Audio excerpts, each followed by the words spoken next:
Alright, the two scientists I chose today are Niels Bohr and Gilbert Lewis. I'm going to talk about Niels Bohr first. Niels was born on October 7th in 1885 in Copenhagen, Denmark. He was a child of Ellen Adler and Christian Bohr. He attended Copenhagen University, where he received his master's and doctorates in physics. After attending Copenhagen University, then he traveled to Cambridge, England, where he was able to follow the scientist J.J. Thomson. In 1913, Bohr proposed his quantized shell model of the atom to explain how electrons can have stable orbits. Bohr modified the Rutherford model by requiring that the electrons move in orbits of fixed sizes and energy. The energy of the electrons depend on how big or small the size of the orbit is. Bohr explained how electrons could jump one orbit to another only by absorbing energy. Radiation can only occur if an electron skips from one orbit to another. Just a little background on Niels. He was a physicist and a professor. He received the Nobel Prize in 1922 in physics for his work on the atomic structure. He worked with multiple scientists, starting with J.J. Thomson. Bohr went on to work with a scientist group who were the forefront of researchers on nuclear fission in the late 1930s. In Denmark was the time of the World War, and the Nazis were invading Denmark on April 9th, 1940.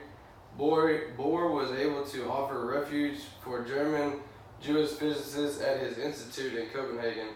Once Denmark became invaded by Nazi armies, Niels and his family escaped to Sweden.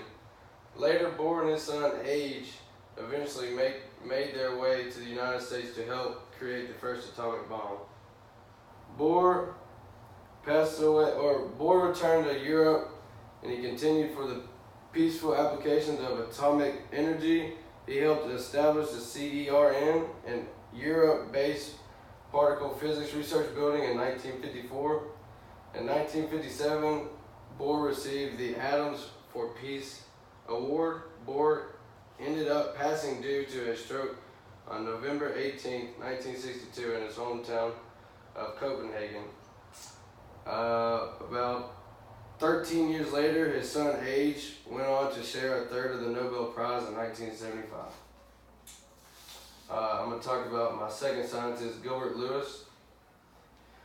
Gilbert was born on October 23rd, 1875 in Weymouth, Massachusetts. He is the son of Wesley Lewis and Mary Burr White Lewis. Lewis received his primary education at his home from his parents. In 1884, Lewis and his family moved to Lincoln, Nebraska. After homeschooling, Lewis went on to the University of Nebraska for 2 years and then transferred to Harvard University. He received his bachelor's degree in 1896 and his doctorate degree in 1899 from Harvard. During Lewis's years at Harvard, he developed his valence theory.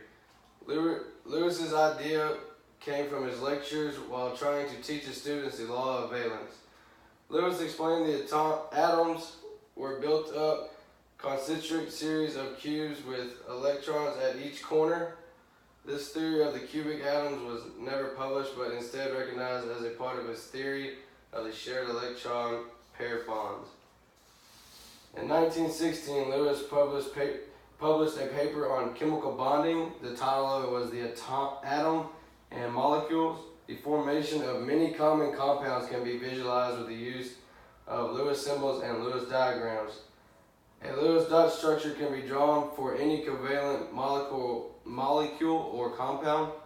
The dots drawn around the molecules in a Lewis dot structure represents the valence electrons.